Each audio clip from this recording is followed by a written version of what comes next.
вечер вам. Драги мои, денешново издание на мојов подкаст за ексклузивно за Република го посветувам на новиот интернационален мега скандал. Имено, малку првин да ве подсетам на неколку работи дека пред 10 години Жулијан Асанж преживеа тежок прогон кој го помина по затвори, притвори, за да не биде екстрадиран во Соединетите Американски држави, затоа што на сите им беше јасно дека ако биде екстрадиран таму, дека ќе биде екзекутиран, едноставно нема да преживе. Што беше виновен? Ги извади на виделина документи за воени злосторства. Воени злосторства има секаде, но никогаш никој никаде не смел да ги спомне Соединетите Американски држави. Wikileaks го направи токму тоа. Покажа на светот дека и тие не се цвеќиња за мирисање, иако е ова превулгарно за злосторите кои се случуваат. Сите ги прават, и руси, и кинези, и американци и така натаму. Што со те? Да го извадиш на меѓународна сцена, за да не се повторува. Секако бесни на тоа го прогласија дека е виновен, го прогласија дека објавувал државни тајни, бара да биде екстрадиран. Ја да ви кажам, дури наши политичари ми се залагале да зборам против Жулијан Асанж, дека морало така, дека тоа биле виши интереси. На крај само сватив дека е единствено додворување до некоја амбасада. Не се, Жулијан Асанж поради притисокот токму на слободолюбните граѓани на светот, кои ја сакаат демократијата, не ја мразат Америка, ја сакаат демократијата, не ја мразат Русија, не ја мразат Кина, не мразат никого, ја сакаат демократијата, а демократијата подразбира да слушнеш и неубави работи, а не само да залажуваш како ти си праведен и сите други не чинат. Во меѓувреме светот се менува, социјалните мрежи зацаруваат, Facebook, Instagram, Twitter и така натаму и така натаму. И стана едноставно алатка на Сорос или на демократите или на квази-левичарското движење кое денеска е просто социјалистичко на запад и од кое последиците ги трпиме. Каде што животот на еден нормален и социјалниот и било кој аспект од животот на еден нормален граѓанин, семеен човек е загрозен поради мигранти, поради ЛГБТ, поради антицрковни делања. Зошто е тоа така? Тоа е дебата која треба да трае со часови. Како некаков отпор во светот се создаваат и паралелни некакви си мрежи и така натаму. YouTube, Facebook, Twitter владеа со едноумие, соросоидно едноумие. Во меѓувреме Елон Маск огромен дел од своето богатство, покренат од алтруистички побуди, хуманистички побуди, и ја искрено верувам затоа што долго време ги проучував, затоа што знам дека он беше демократ, но зошто се сврте и како се сврте е повеќе од јасно. Прво го почувствува тоа на собствена кожа и на крајот на криштата, ако еден човек, како што он се смета себе си, сака толку многу да му помогне на човештвото од многу аспекти, па дволичен би бил кога би се задржал на таа политика. И нормално одбира да иде на другата страна, но му бара платформа со која ќе може вистината да се збори. Го купи Twitter за огромни милиарди. Дури толку беше ситуацијата напната да Twitter квичеше и молеше да биде купен, што покажа дека Twitter е набустана еден голем балон кој бил контролиран од власта, каде што се што е за нив се бустало или се поттикнувало, се што било против нив исчезнувало. Ги извади сите тие работи и сега и го промени името, бидејќи Twitter е вулгарно више, иако е симпатично име вака, но е вулгарно што се стоеше зад него. Така што сега и покрај оние ботови соросоидни, многу добро можеш да функционираш со твоите ставови, без оглед дали се елиени, вакцини, антивакцини, провакцини, УФО, НЛО, демократи, либерали, pro-Русија контра Русија, про-Украина контра Украина, про-Израел контра Израел. Ама нема никакви ограничувања. Пробајте тоа да го направите на Facebook, каде што е народот македонски претежно, кој едноставно се согласи, види. Ние ќе се седиме тука, борбата за демократија ќе иде некаде друг. Но ја, знаете како, во овој дел од мојот живот и така натаму се посветувам силно, бидејќи почувствував дека може да процвета демократијата во Македонија, но мислам за да таа флориш, за да таа навистина избликне, да навистина се прошири и стане дел од менталниот склоп, на страна што мојата генерација, мој и вие, треба да умреме, затоа што ние сме партиски определени, како ќе каже партијата, и не се закачи. Да дојдат нови генерации кои ќе имаат една повисока свест за демократијата, која ќе носи дефинитивно многу подобри работи за општеството, за нивниот личен живот, за општото на народот, за општото на планетата. Така ги гледам јас работите. Така што мислам дека изворедно е што се повеќе и повеќе македонци идат на Твитер, каде што е прво е забавно, второ е доста интересно, а и се расцветува. Но сега доаѓаме до поентата. Покрај Твитер се појави еден TikTok како алтернатива на овие кратки интересни на YouTube, каде што веќе му конкурира и финансиски. Но, од друга страна, почна наративот кој го турка и кој вика жолтото е зелено, TikTok се појавува и некој вика, ти не биди будала. Карикирам малку, но да ви стане јасно дека тој наратив е тешко да се држи кога имаш неколку повеќе популарни платформи. Во меѓувреме, пред 10 години, еден млад човек по име Павел Дуров го прави Телеграм. Телеграм, оние што се, морам да ги пофалам, тоа се луѓе кои се продемократски, кои сакаат да ја чујат вистината. Малку е тешко кога имаш слободен медиум, каде што е наративот слободен, има многу глупости, но човекот треба да се извешти за да ја екстрахира вистината која нема да му биде дадена од еден центар. Бидејќи, може би се добри намерите на Цивил, Мивил, Сорос и така натаму, но ќе си ја раскажуваат својата приказна, нема да ја добиеш реалната приказна, па макар да била и највистината. Така што Телеграм се појави како силна алтернатива. Во меѓувреме, преку Телеграм, кога сватија дека енкрипцијата на праќање пораки е толку силна, да не може никој да ги пробие, бидејќи тоа се енкрипции, не знам, 64, 128, 196 битни и така натаму, 256 битни, кои се, нели, колку повеќе и повеќе милиони, милиарди, нули и така натаму, толку потешко се пробиват.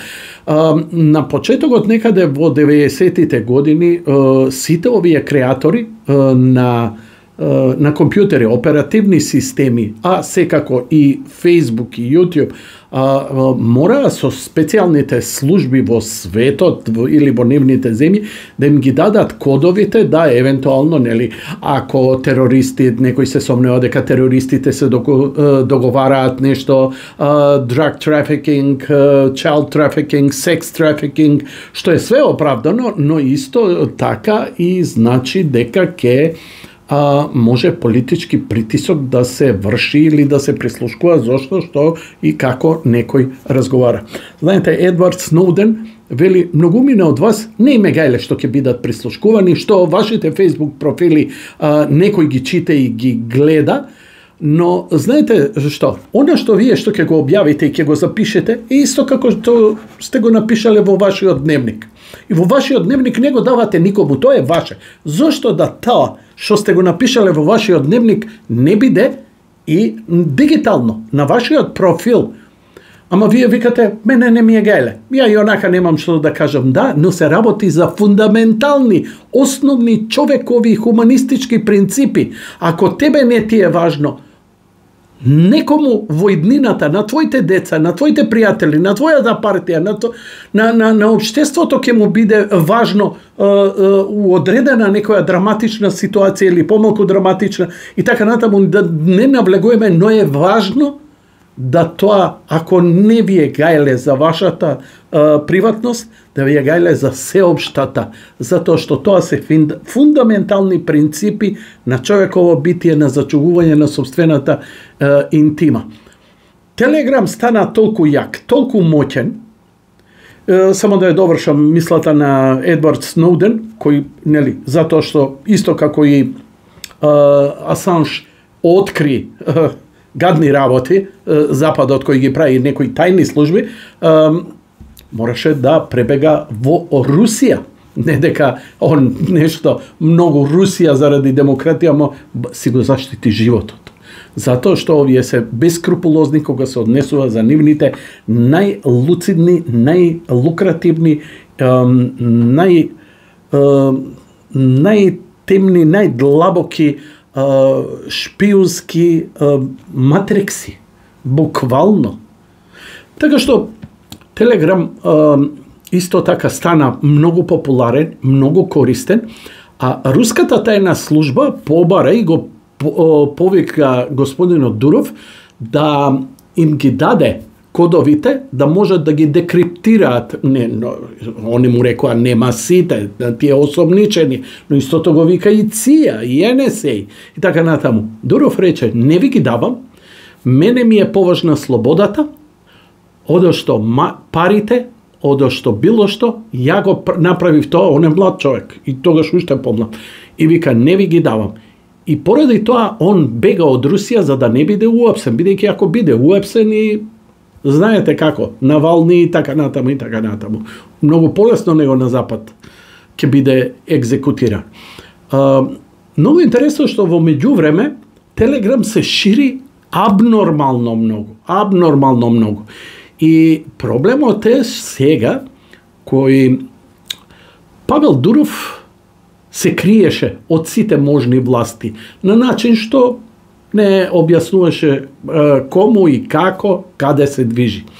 Интересно е дека успеа да го проклюват, да го фатат поради фотографиите на неговата девојка, која никогаш не објавила дека е девојка на Павел Дуров и дека е со него шетала на тие места, но интересно се покажа дека ги следеле, била ставена, нотирана и била следена и фотографиите Маурициус, не знам, Малдиви, ово, се поклопувале со исто време со неговиот авион кој бил следен, дека во исто време бил на истите локации. Така знаеле дека она му е девојка, она е со него и така успеале да го следат се до слетувањето во Париз. Што е сега Париз? Дуров прави таква грешка што вади француски пасош. Дали е грешка или не, ја го велам тоа и во моментов е тоа. Он е уапсен затоа што неговата платформа овозможила трговија со деца. Пазете, тоа е сериозно обвинување. Но истото тоа го имате. Значи, педофили имало на Телеграм, но педофили имате на YouTube, имате на Facebook. Зошто никој никогаш Цукерберг не го уапси за истите работи?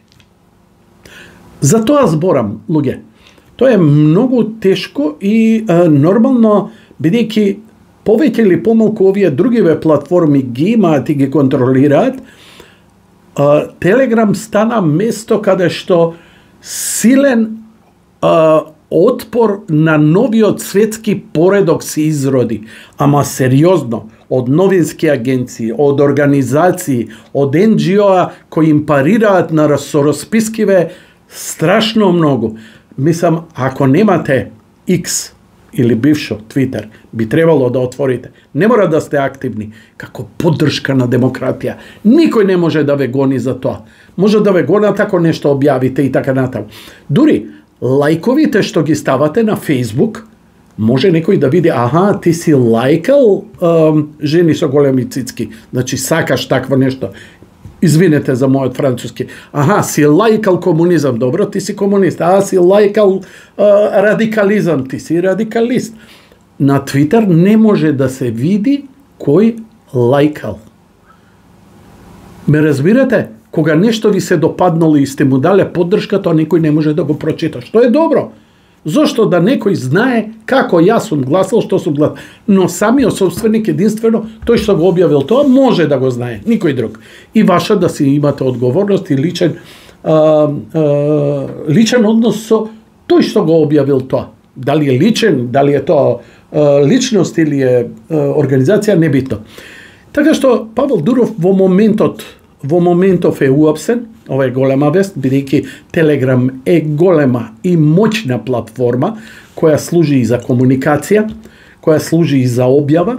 Значи, дури нешто и како некоја алтернатива се наоѓа и на Вибер. Додоша Виберот стана лигавче, нели, праќај си сликчиња, ово, и така натаму, ништо сериозно околу него, иако е добра комуникативна алатка. Телеграмот стана сериозно. И ја ве поканувам да си земете, чисто да имате, да следите, да знаете. Тоа е најмал придоне што можете да го направите во борбата за слобода и демократија. Токму оние ваши размислувања кои ги имате, а не смеете да ги кажете, се плашите. Некои со право и се плашат, некои не се плашат.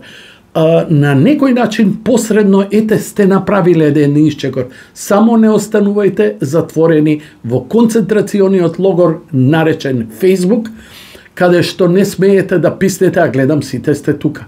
Има многу работи против за и што се добри и што се лоши, но нема никакво оправдание да не отворите профили на TikTok, на Telegram, на X и така натаму. Земете си го вашето име, ставете си го, земете си го својот простор, никој утре да не ви го злоупотреби. Такер Карлсон пред неколку месеци направи интервју со Павел Дуров и тоа интервју, морам да признам, ми помина под радар, бидејќи, нели, Такер Карлсон направи фантастично интервју со Владимир Путин и тука беше целиот фокус. Интервју кое го преведов, кое го објавив на телевизија во мојата емисија и кое го разделив на барање на повеќе телевизии широм Македонија да го емитуваат. Истото го направив и со интервјуто помеѓу Елон Маск и Доналд Трамп и сега ќе го направам истото и со ова интервју на Такер Карлсон со Владимир, со Павел Дуров, собственикот на Телеграм. Еден час трае, преведено ќе биде на македонски и ќе биде многу интересно. А секако подоле во коментарите на оваа објава и ќе ви го дадам видеото да и сами го погледнете интервјуто и да бидете информирани.